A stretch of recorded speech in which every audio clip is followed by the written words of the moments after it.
पे एक बहुत बड़ा अंडरग्राउंड बेस बनाने वाला हूँ जो कि बहुत ज्यादा कूल लगने वाला है। अब तक इस आइलैंड पे मैंने पता नहीं क्या क्या नहीं किया है, पर आज जो मैं करने वाला हूँ वो अब तक का सबसे मुश्किल काम होने वाला है मेरे लिए, क्योंकि एक तो इस आइलैंड पे सर्वाइव करना वैसे ही बहुत मुश्किल है। हर छोटे से छोटे चीज की कमी है यहाँ पे। ऊपर से मेरा बिल्डिंग स्किल बहुत गंदा है इस गेम में। ये घर बनाया मैंने पिछले 200 डेज तक सर्वाइव करके यहाँ पे, पर अगले 100 डेज में मैं इससे 100 गुना बेटर घर बनाने वाला हूँ, चाहे कुछ भी करना पड़े मुझे नहीं पता कितना मुश्किल होने वाला है ये सब मेरे लिए। इसलिए मैं यहाँ आते ही सीधा काम पे लग गया और सबसे पहले मैंने जमीन के अंदर आने जाने के लिए रास्ता बनाना शुरू किया जहाँ मेरा घर होने वाला है। और थोड़ी देर माइन करते करते मैं नीचे पहुंच गया। नीचे पहुंचते ही मैंने यहाँ पे एक छोटा सा रूम बना लिया और मेरा प्लान था इससे लगभग 100-150 गुना बड़ा घर बनाने का इधर। सो मैं बिना टाइम वेस्ट किए लग गया इस पूरे एरिया का सारा स्टोन हटाने में, और आधे घंटे तक लगातार काम करने के बाद बस इतना सा एरिया क्लियर हो पाया। इससे मुझे इतना तो समझ आ गया कि जितना स्टोन मुझे हटाना है यहाँ से और जितना स्लो माइनिंग हो रहा है, इस जन्म में तो पूरा नहीं होने वाला ये काम। इसलिए मुझे अभी कुछ भी करके एक उपाय ढूंढना था जिससे थोड़ा फास्ट माइनिंग हो सके। सो मैं ऊपर से इस बीकन को उठा के नीचे लेते आया, जिससे मैंने सुना है कि बहुत ज्यादा फास्ट हो जाता है माइनिंग स्पीड। पर इसको लगाने के बाद जब मैंने शुरू किया माइनिंग तो ऐसा कुछ भी नहीं हुआ। फिर मुझे कहीं से पता चला कि ये बीकन तभी काम करता है जब इसमें 4 लेयर का ब्लॉक्स होता है और मेरे वाले में बस 3 ही लेयर है। तो अभी इसका तुरंत कुछ करना पड़ेगा क्योंकि इसकी बहुत जरूरत है मुझे। सो मैं जल्दी से ऊपर आ गया और मेरे फार्म में जितना भी आलू गाजर था सब कलेक्ट करना शुरू किया, क्योंकि अभी मुझे इन सबको बेच के एमरल्ड कलेक्ट करना था। इतना एमरल्ड जितने में मेरा बीकन का 4th लेयर बन जाए। To be exact 81 emerald block चाहिए था मुझे, जिसके लिए मुझे 729 एमरल्ड जमा करना था। पता नहीं और क्या क्या करना पड़ेगा आज मुझे। एनीवेज इन सब के बाद मैं आ गया इन विलेजर्स के पास अपना सारा सामान बेचने, जो मैंने रात भर जग के जमा किया था। और जितना सामान मैं इनको बेच रहा था मुझे लग रहा था नहीं 700 तो कम से कम 300-400 एमरल्ड तो जरूर मिलेगा, पर नहीं, बस 100 एमरल्ड दिया इन्होंने मुझे, जिससे बस 14 एमरल्ड ब्लॉक्स बन पाया आउट ऑफ 81। क्या फायदा हुआ इतना मेहनत करने का। मुझे नहीं पता था उस वक्त की सबसे बेस्ट चीज क्या होता है जिससे सबसे ज्यादा एमरल्ड मिलता है। तो मैंने इन्हें 3-4 चीज बेचने का ट्राई किया, जैसे वुल जो इन्होंने लिया ही नहीं, फिर थोड़ा क्ले बेचा मैंने जिससे ठीक ठाक एमरल्ड मिला, फिर थोड़ा स्टोन बेचा मैंने, उससे भी काफी एमरल्ड मिला। पर सबसे ज्यादा एमरल्ड जिस चीज से मिल रहा था मुझे वो था ये स्टिक्स से बहुत एमरल्ड मिलता है माइनक्राफ्ट में, ये पता चला मुझे उस दिन। तो मैंने बहुत सारा वुड कलेक्ट करना चालू किया और सबको स्टिक में बदल के इनको बेचना शुरू किया। फिर थोड़ी देर बाद मुझे जितना एमरल्ड चाहिए था उससे कई ज्यादा एमरल्ड मिल गया। तो फिर इन सब के बाद मैं सब कुछ लेके इधर नीचे आ गया एंड एक और लेयर एमरल्ड ब्लॉक्स का लगा दिया इस बीकन में। और बस इतना सा ही चेंज करने से कुछ ज्यादा ही माइनिंग स्पीड बढ़ गया। मुझे नहीं पता था इतना ज्यादा इफेक्ट करता है ये बीकन माइनिंग स्पीड को। और अब तो इतना ज्यादा तेज हो रहा था माइनिंग की मैं क्या बताऊं, रुकने तक का मन नहीं कर रहा था अब मुझे। तो फिर मैं ऐसे ही लगातार आधे घंटे तक लगा रहा और इतना बड़ा एरिया क्लियर हो गया एक ही बार में। पर इतने में भी मेरा कुछ नहीं होने वाला। अभी इसको और बड़ा करना है, थोड़ा और ऊंचा करना है। बस काम मैंने अभी इसलिए रोक दिया है क्योंकि इधर ऊपर से लावा गिरने लगा था। थोड़ा ऊपर जाके मैंने चेक किया तो पूरा का पूरा लावा पुल था इधर। पर ऐसा कोई बहुत खास प्रॉब्लम नहीं था ये, क्योंकि 2 मिनट लगा मुझे इसको सुखा के क्लियर करने में। और इन सब के बाद मैं फिर से लग गया अपने काम पे, क्योंकि अब मुझे जल्द से जल्द इस पूरे एरिया का स्टोन हटाना था। और फिर लगभग 1 घंटा तक लगातार हाथ पैर चलाने के बाद एक बड़ा सा एरिया साफ हो गया, जो थोड़ी देर में मेरा घर बनने वाला है। इसके बाद मैंने तुरंत ही बिना टाइम वेस्ट किए प्लान करना, घर का डिजाइन वगैरह बनाना शुरू कर दिया। मैं चाहता था यहाँ पे एक बड़ा सा हॉल हो और उसके चारों बगल इंपॉर्टेंट रूम्स वगैरह हो। तो मैं उसी हिसाब से पूरे एरिया को बांट रहा था और किधर किधर क्या क्या होगा ये सब देख रहा था। और फिर ये सब करने के बाद मुझे इस जगह को थोड़ा रहने लायक बनाना था, और उसके लिए मुझे बहुत सारी चीजों की जरूरत थी जो कि अपने इस आइलैंड पे तो मिलने से रहा। सो मैं अगले दिन निकल गया यहाँ से अपना सारा सामान कलेक्ट करने। सबसे पहले तो मुझे बहुत सारा ग्लासेस चाहिए था हॉल का फ्लोर बनाने के लिए। सो उसके लिए बहुत सारा सैंड कलेक्ट करना था मुझे, और फिर मुझे ये सारा फूल पत्ती भी कलेक्ट करना था जिससे सारा ग्लासेस कलर कर सकूं मैं। और हाँ, अगर नसीब अच्छा रहा मेरा तो मुझे ये टोटम भी चाहिए था ताकि मैं मर वर ना जाऊं गलती से भी, नहीं तो इतने दिन का मेहनत पानी में चला जाएगा। जो भी हो, अभी फिलहाल मुझे सबसे पहले सारा सैंड कलेक्ट करना था, इसलिए मैं पहुंच गया अपने इस आइलैंड पे और यहाँ आते मैंने फुल स्पीड से सैंड कलेक्ट करना स्टार्ट किया। सोच के तो मैं ये आया था कि एक ही झटके में पूरा काम खत्म कर देना है, पर फिर थोड़ी देर में रात हो गई और रात को ये लोग आने लगे परेशान करने, जिनको देख के मेरा खून अलग खौल रहा था। पर इन सब के बीच कुछ बहुत अच्छा चीज भी हुआ। मुझे कुछ दूर में ये पिलेजर्स का गैंग दिख गया बीच समंदर में तैरता हुआ, और इनको मारते ही मुझे ये बैड ओमेन का इफेक्ट मिल गया। अब इसको देख के मुझे अच्छा इसलिए लग रहा था क्योंकि अब अगर कोई भी विलेज दिखता है मुझे तो मैं रेड चालू करवा सकता हूँ और मुझे ये टोटम भी मिल सकता है। कितना मस्त बात है। जो भी हो, अभी फिलहाल मुझे जल्दी से यहाँ का काम खत्म करना होगा क्योंकि ये अभी ज्यादा जरूरी है। तो बस मैं फिर से लग गया अपने मजदूरों वाले काम पे, और जब तक मेरे शॉवेल का हालत लाल नहीं हो गया तब तक मैं रुका नहीं। फिर मैंने इसको रिपेयर भी कर दिया और अगले दिन तक मेरे पास काफी सैंड कलेक्ट हो गया था। तो इन सब के बाद मैं निकल गया यहाँ से बाकी सारा चीज ढूंढने, और इन सब में सबसे मुश्किल था ये सनफ्लावर को ढूंढना, क्योंकि बहुत रेयर होता है ये। पर हाँ, बाकी सारी चीज भी बहुत आसानी से नहीं मिल जाता। जो भी हो, इन सब के बाद मुझे कुछ देर तक घूमते घूमते एक विलेज दिख गया जहाँ से मुझे टोटम मिल सकता है। तो मैं सीधा पहुंच गया उधर, और मेरे आते ही रेड शुरू हो गया और ये लोग आने लगे। मुझे कोई शौक नहीं था इनसे लड़ने का अभी, मुझे बस इंतजार था इस बंदे का जिसको मारने पर टोटम मिलता है। पर वो बंदा आता है 3-4 रेड होने के बाद। सो अभी 3-4 रेड खत्म करना होगा पहले। तो इसीलिए मैं इनको मार के खत्म कर रहा था ताकि जल्दी जल्दी नया रेड शुरू हो। पर दिक्कत ये हो गया था अभी कि मुझे इनका आखिरी बंदा दिख ही नहीं रहा था कहीं पे। मैंने पता नहीं कहाँ नहीं ढूंढा होगा उसको, पर कहीं मिलने का नाम ही नहीं ले रहा था वो। उसको ढूंढते ढूंढते मुझे बीच में ये सनफ्लावर दिख गया जो कि इतना रेयर होता है, पर वो बंदा नहीं दिखा। और अभी ये फूल मिल गया था तो मैंने इसको कलेक्ट करना भी शुरू कर लिया। और हाँ, ये फूल मेरे लिए इसलिए इतना इंपॉर्टेंट है क्योंकि इसको कितना भी ग्रो कर सकते हैं बोन मिल डाल के। इस वाले येलो फूल के साथ ऐसा नहीं होता। फिर पास में मुझे ये वाला फूल भी दिख गया, पता नहीं क्या बोलते हैं इसे, पर ये भी इजिली ग्रो हो जाता है। और बगल में ही मुझे ये दूसरा वाला भी मिल गया। पहले तो मुझे लगा दोनों सेम है पर अलग है दोनों। इन सब के बाद अब मैं सोच रहा था घर जाने का, क्योंकि टोटम मिलने का उम्मीद लग नहीं रहा था मुझे। पर इसी बीच मुझे दिखता है कोने में छिपा हुआ ये आखिरी बंदा, यहाँ छिप के बैठा था ये इतनी देर से। और फिर जैसे ही मैंने उसको मारा तो न्यू रेड चालू होने लगा। इस बार पिछले बार से थोड़े ज्यादा लोग आ रहे थे, पर इनको भी मारना कुछ ज्यादा इजी था। अगले रेड में और तरह तरह के लोग आ रहे थे, पर वो नहीं था जिसका मुझे इंतजार था। और ये रेड भी उतना कोई मुश्किल नहीं था। पर इसके बाद वाले रेड में फाइनली वो बंदा आया जिसका मुझे इंतजार था इतने देर से। मुझे लग रहा था अब थोड़ा मुश्किल होगा, अब कुछ करेंगे ये लोग। पर ये लोग तो भाई ऐसे एक एक तीर खा के मर रहे थे मेरे हाथों। और कुछ ज्यादा ही आसानी से मिल गया मुझे ये टोटम। फिर थोड़ी देर बाद एक और टोटम मिल गया मुझे लगता था ये चीज बहुत मुश्किल से मिलता है, पर यहाँ तो कुछ ज्यादा ही आसानी से मिल रहा है ये मुझे। इसके बाद और भी टोटम मिल सकता था मुझे यहाँ से, पर थोड़ी देर बाद सारे विलेजर्स मारे गए और रेड ओवर हो गया। सो मैं भी निकल गया यहाँ से अपने घर की ओर, क्योंकि अब मुझे घर की बहुत याद आ रही थी। रास्ते में मैंने जो भी सामान बचा हुआ था वो भी कलेक्ट कर लिया। और फिर थोड़ी देर भटकते भटकते मैं पहुंच गया अपने घर। घर पहुंचते ही मैं सबसे पहले तो मरते मरते बचा। पता नहीं क्या होता आज मेरा अगर टोटम नहीं रहता मेरे दूसरे हाथ में तो। जो भी हो, इसके बाद मैंने प्रिपरेशन चालू किया अपने अंडरग्राउंड बेस को पूरा करने का। घर के पीछे मैंने कैक्टस भी लगा दिया था क्योंकि बहुत सारा ग्रीन डाई भी चाहिए था मुझे। फिर मुझे सारे सैंड को पका के ग्लास भी बनाना था, तो मैं नेदर पहुंच गया था ये सारा काम को पूरा करने के लिए, क्योंकि नेदर में कुछ भी स्मेल्ट करना थोड़ा इजी रहता है इतना सारा लावा होने की वजह से।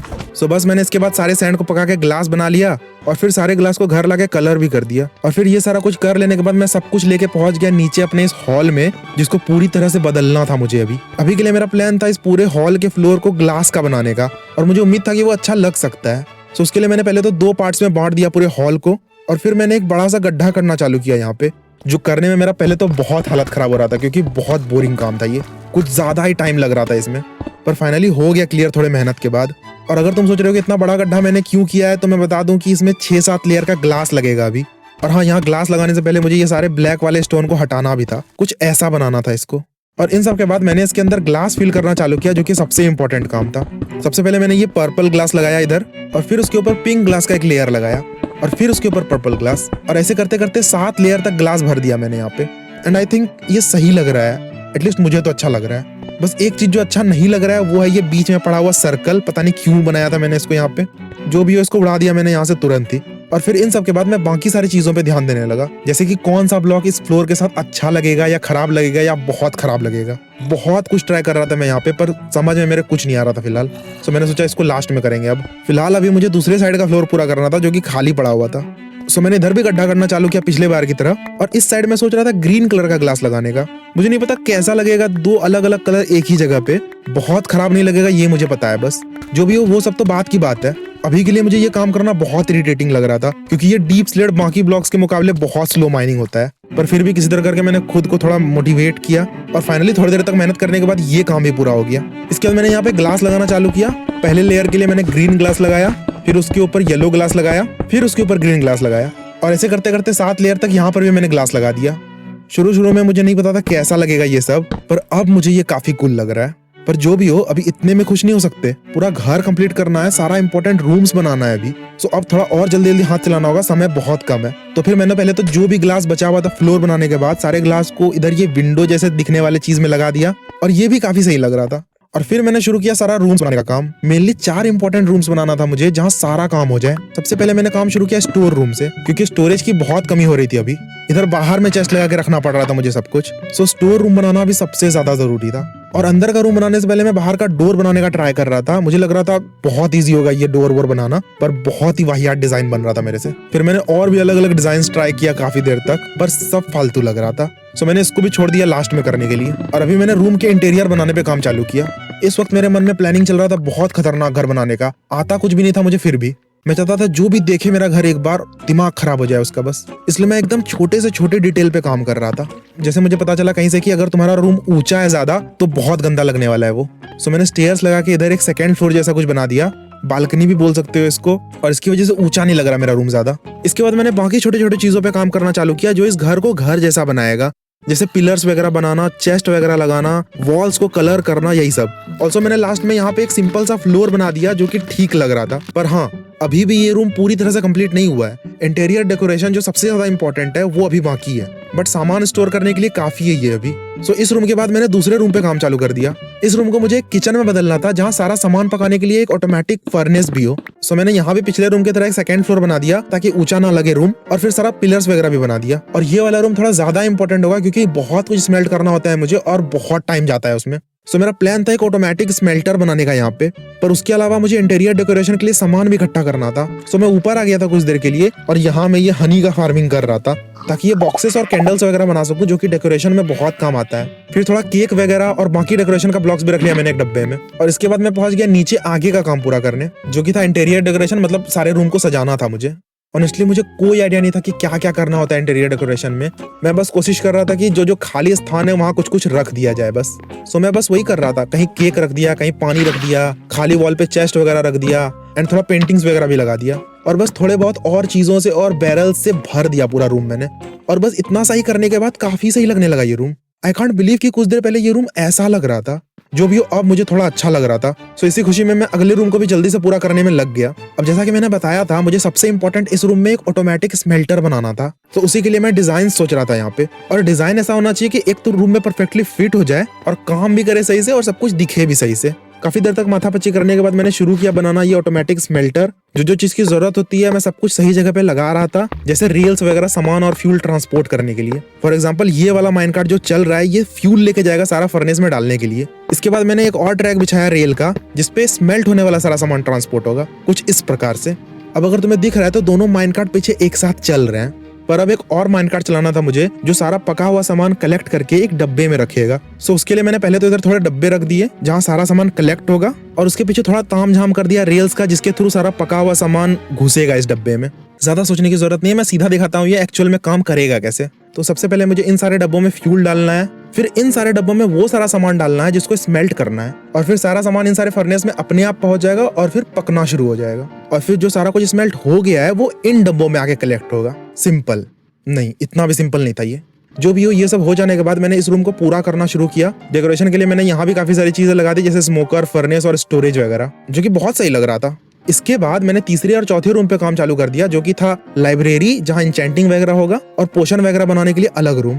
हर रूम बनाने के लिए मुझे पहले तो स्टोन क्लियर करना पड़ रहा था बहुत सारा, पर वो इतना बड़ा प्रॉब्लम नहीं था। मेन प्रॉब्लम था हर रूम को एक दूसरे से अलग बनाना, सब में एक सेकेंड फ्लोर बनाना जो बाकी रूम से अलग हो। बहुत दिमाग खराब हो रहा था मेरा इसमें, पर जो भी इतना दिमाग तो है मेरे पास। सो लाइब्रेरी के लिए मैंने सेंटर में स्टेयर्स बनाया जो कि अलग लग रहा था बाकी रूम से, और फिर पोशन वाले रूम के लिए मैंने 2 वे स्टेयर्स बना दिया। और इन सब के बाद लाइब्रेरी को लाइब्रेरी जैसा बनाना था और पोशन वाले रूम को उसके जैसा। सो मैंने सबसे पहले तो लाइब्रेरी में बुक शेल्फ लगाना चालू किया ताकि इंचेंटिंग टेबल सेटअप हो जाए यहाँ पे, और इसके बाद और भी सामान रखना शुरू किया ताकि लगे कि कुछ किया है मैंने यहाँ पे। पर सबसे इंपॉर्टेंट चीज जो इस रूम को लाइब्रेरी जैसा बनाएगा वो था बुक शेल्फ्स, जो कि एकदम नहीं था मेरे पास। सो मैं कुछ देर के लिए बगल वाले मशरूम आइलैंड पे चला गया था ताकि काउस को मार के मुझे बहुत सारा लेदर मिल सके और मैं बुक्स बना सकूं बहुत सारा। करीब 1-2 दिन तक मैंने यहाँ पे बस यही किया और मेरे पास इतना सारा कुछ कलेक्ट हो गया इतने दिनों में। इसके बाद मैंने घर पहुंच के बहुत सारा बुक शेल्फ्स बना लिया और सबको इस रूम में लगाना शुरू किया एक एक करके।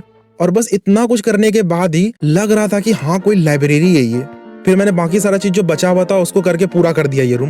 लास्ट में मुझे समझ नहीं आ रहा था कि फ्लोर कैसा होगा इस रूम का। सो मैंने जो सारा मशरूम कलेक्ट किया था उसी को लगा के एक फ्लोर बना दिया, जो कि सही लग रहा था। इन सब के बाद मैंने ये वाले रूम पे काम चालू किया जहाँ मेरा सारा पोशंस वगैरह बनेगा फ्यूचर में। इस रूम के लिए मेरे पास उतना खास आइडिया नहीं था अभी, इसलिए मुझे जो भी इंपॉर्टेंट लग रहा था जो इस रूम में होना चाहिए वो सब मैं लगा रहा था यहाँ पे। पर इसको सही से पूरा करने के लिए मुझे कुछ और भी सामान चाहिए था जो कि नेदर में मिलेगा। सो मैं नेदर पहुंच गया सब कुछ कलेक्ट करने, और मैं सब कुछ कलेक्ट कर रहा था जो भी मुझे दिख रहा था, जैसे ये झाड़, ये श्रूम लाइट्स, ये क्रिम्सन वुड, मतलब सब कुछ। और हाँ, ये श्रूम लाइट्स तो मैंने लगभग 100-200 कलेक्ट कर लिया होगा, इतना पसंद आ गया था मुझे ये। जो भी हो, इन सब के बाद मैं वापस आ गया अपने घर, एंड घर आके मैंने इस वाले रूम को पूरा करना शुरू किया। अब क्योंकि ये पोशन रूम है तो मैंने जगह जगह पे वाटर सोर्स बना दिया था ताकि आगे चल के पोशंस बनाने में आसानी हो। इसके बाद वही सारा चीज जो बाकी रूम्स में मैंने किया था वो यहाँ भी कर दिया, और थोड़ा बहुत डिटेलिंग के बाद ये रूम भी पूरा हो गया, और ये भी काफी सही लग रहा था। अब लास्ट में मुझे इस हॉल को पूरा करना था जो इस घर को फाइनल लुक देगा, और सबसे मुश्किल मुझे यही वाला पार्ट लग रहा था। बहुत कुछ चेंज करना था मुझे इस हॉल में, पर सबसे पहले मैंने काम शुरू किया इस सीलिंग से, जो कि सबसे गंदा लग रहा था मुझे। मेरा प्लान था एक कर्वी सीलिंग बनाने का, मतलब एक आर्क जैसा। तो उसी हिसाब से मैं मेजर करके सारा स्टोन क्लियर कर रहा था इधर से, और काम खत्म करने के बाद जैसा मैंने सोचा था बिल्कुल वैसा ही बना ऊपर वाला सीलिंग। बट ऑफ कोर्स इसको ऐसे ही नहीं छोड़ने वाला मैं। इसके बाद मैंने इस बीच वाले रोड पे काम चालू किया। यहाँ पे मैं एक ऐसा ब्लॉक लगाना चाहता था जो लाइट इमिट करे, क्योंकि अगर ऐसा नहीं करते हैं तो पूरा घर डार्क हो जाएगा, जो कि नहीं पसंद आएगा मुझे फिर। सो मैंने इधर ये श्रूम लाइट लगाना शुरू किया, जो इतना सारा कलेक्ट करके रखा था मैंने। पता नहीं ये कैसा लगेगा सब कुछ हो जाने के बाद, बट अभी के लिए ये सही लग रहा है मुझे। फिर मैंने सारे रूम्स का गेट बनाना चालू किया, जो लास्ट के लिए छोड़ रखा था मैंने। और इन सब के बीच में फिर से थोड़ी देर के लिए नेदर गया था ये श्रूम लाइट्स कलेक्ट करने, क्योंकि कम पड़ रहा था ये मुझे। पर मुझे नहीं पता था कि ये एक चीज लेने के चक्कर में मेरे जान पे आफत आ जाएगा। पता नहीं क्या हुआ, पर मैं अचानक से लावा में गिर गया और मुझे कुछ समझ में नहीं आने लगा कि क्या करना है बचने के लिए। मुझे ऑनेस्टली लगा था कि मैं मरने वाला हूँ और ये वर्ल्ड डिलीट होने वाला है और मेरा सारा मेहनत पानी में जाने वाला है। पर फिर मुझे याद आया कि मेरे इन्वेंट्री में इस रेड बॉक्स में फायर रेजिस्टेंस पोशन है, तो मैंने जल्दी से उसको निकाल के पिया और मेरा जान बचा। वो तो अच्छा हुआ मैं एक बॉक्स में इंपॉर्टेंट सामान रखता हूँ इमरजेंसी के लिए, नहीं तो पता नहीं आज क्या होता।